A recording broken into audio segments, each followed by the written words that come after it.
Thank you, devotees. Standard pronouns. So we're reading 5.28. Yatendriya manobuddhihi munihi moksha parayanaha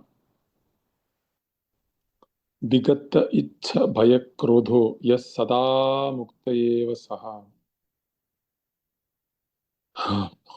Yata indriya manobuddhihi munihi moksha parayanaha vigata ichha bhaya krodho yah sada muktayeva saha. So always in this state is certainly liberated. Prabhupada says in the last paragraph of this purport, this yoga process helps one become free from all kinds of fear and anger and thus feel the presence of the Supersoul in the transcendental situation. In other words, Krishna consciousness is the easiest process of executing yoga principles. This will be thoroughly explained in the next chapter. A Krishna conscious person, however, being always engaged in devotional service, does not risk losing his senses to some other engagement. This is a better way of controlling the senses than by Ashtanga Yoga. Very nice point. So, what is the meaning of practicing Krishna consciousness? It is to feel the presence of Supersoul. So, we can feel Krishna's presence in the transcendental situation.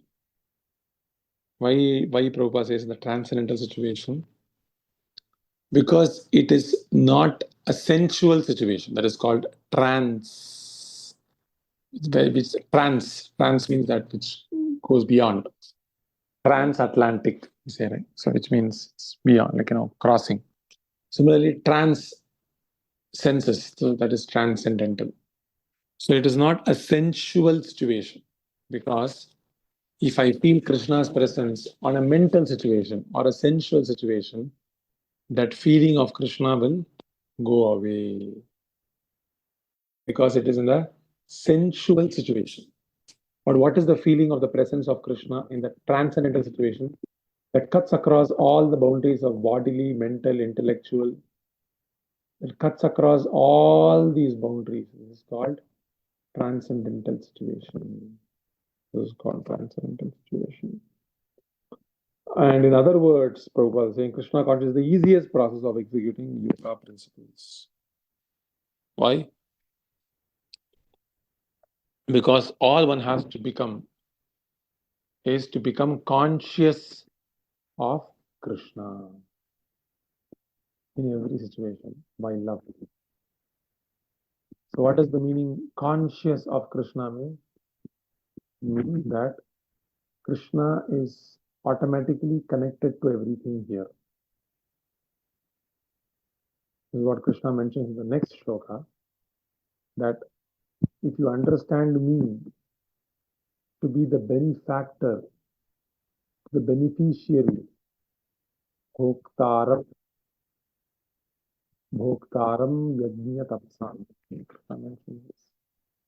So when we become conscious that whatever I see as I does not exist independently from me. So right now I think I am separate. Who else is here in the call? Sri Vidya Mataji is separate. Shubha Mataji is separate. Ranjan Prabhu is separate. So this feeling we are feeling right now. So this is materialistic consciousness, which means I can see someone separately from Krishna. This is what is this? This is materialistic consciousness. Or I see a car. I see a car as if it is existing independently and functioning automatically, independently of Krishna. Because when we see the car, we are not remembering Krishna, we are forgetting Krishna, is it not? Or when we see someone else, our friend or enemy, or we see them as existing, as possessing an existence. that is independent of the Lord. But do they exist in that way? They don't. They don't. Nothing in this world is existing independently from Krishna, or whatever we see is something doesn't exist.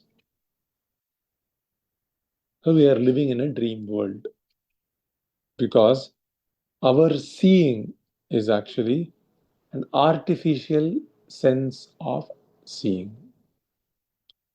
स्थावर जंगम देखे न देखे तार मूर्ति सर्वत्र होय निजे इष्ट देव स्फूर्ति.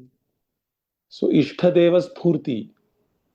So when one sees actually everything in its essence, then we understand there is nothing existing apart from Krishna.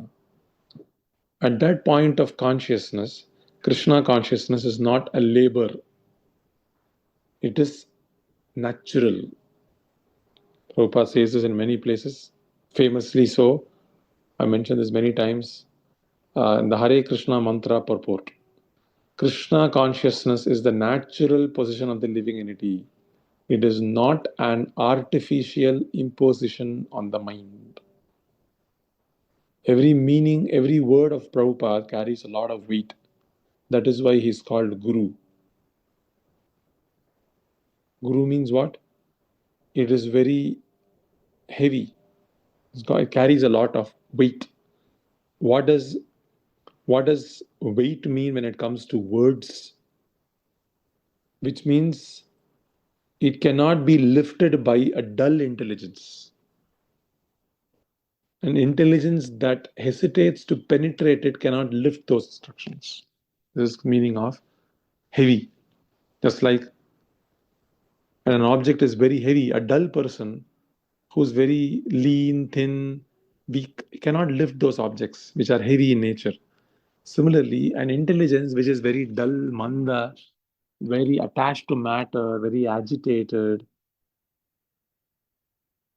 cannot lift those instructions, right? So an intelligence has to become also transcendently situated, which is what happens when we serve, submit, inquire, surrender to a spiritual master. Our intelligence becomes capable of lifting those instructions and then placing it upon our intelligence. This way we use our hand, lift it up and place it on our hand, and then we go. Similarly, the intelligence should become capable enough to live those instructions. So, what are the instructions we're talking about? Prabhupada says Krishna consciousness is not an artificial imposition on the mind.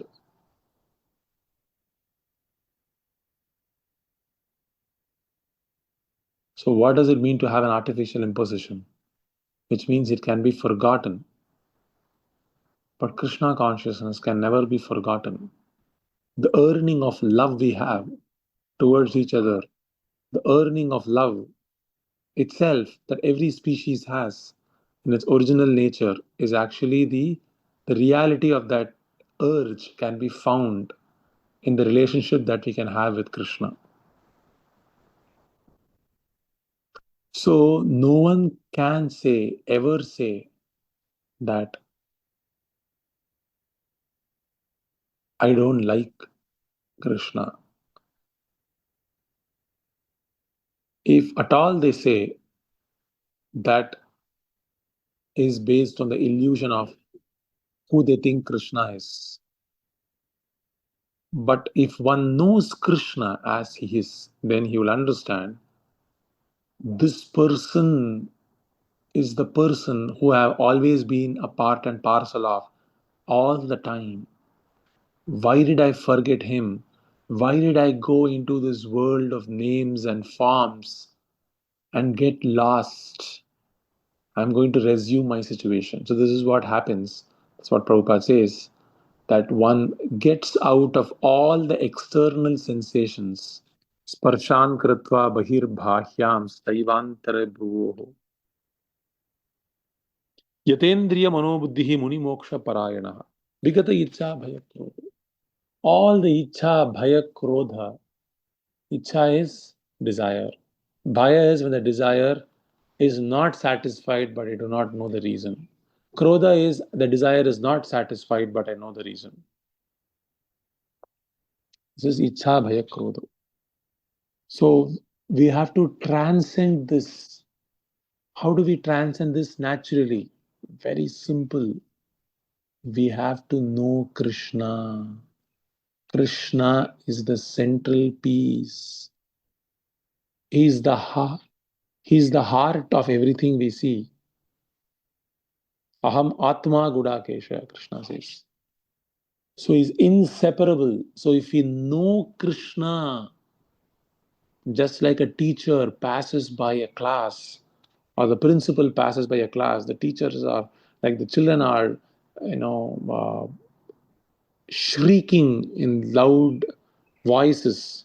But as soon as they see the principal go past, all the children will be chup chap. They will not speak a word, is it not? Similarly, all the senses will automatically become controlled as soon as we realize Krishna's presence in our own self, in our own heart, and in the heart of everyone we see. He is the absolute truth. The absolute truth means he is the source of all that exists. And as he is the absolute truth, whatever is the source of all that exists is never separable from everything that it causes itself to be. So nothing in this world is separate from Krishna. So this realization of Krishna's position can be had when we understand him in tattvataha, in reality. And how do we do that? How do we know Krishna in reality? How do we know Krishna in reality? Can someone say?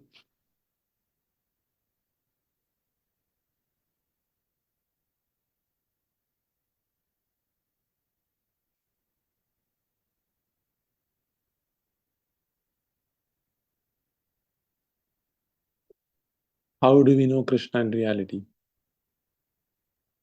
Oh, Bhakti. Very nice, yes. By the process of bhakti. So, what does bhakti mean? Love towards Krishna. What is the symptom of love?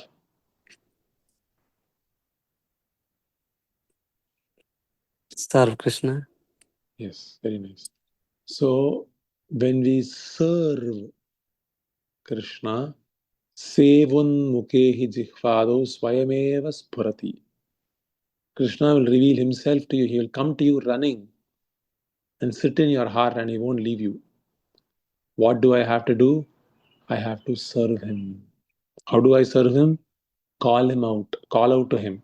How do I call out to him? Chant Hare Krishna, Krishna Krishna, Hare Hare, Hare Rama, Rama Rama, Hare Hare. So when we call out to the Lord, who's the innermost entity of everything that exists, nothing is inseparable from him. He's so intimate with all of us. And if we call out to him in great earnestness, with an attitude of service, with an attitude of eagerness to know this person who's behind all of this, then immediately he himself comes to your heart and stays there to not leave ever again.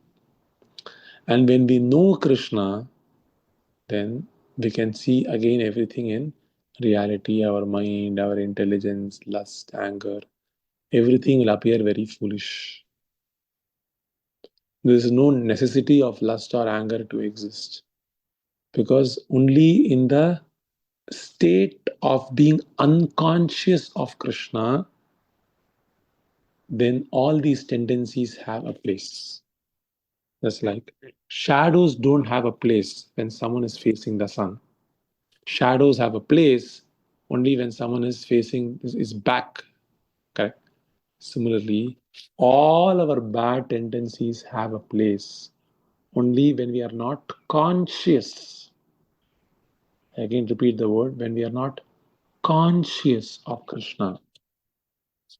This consciousness has to be aroused. Has to be aroused.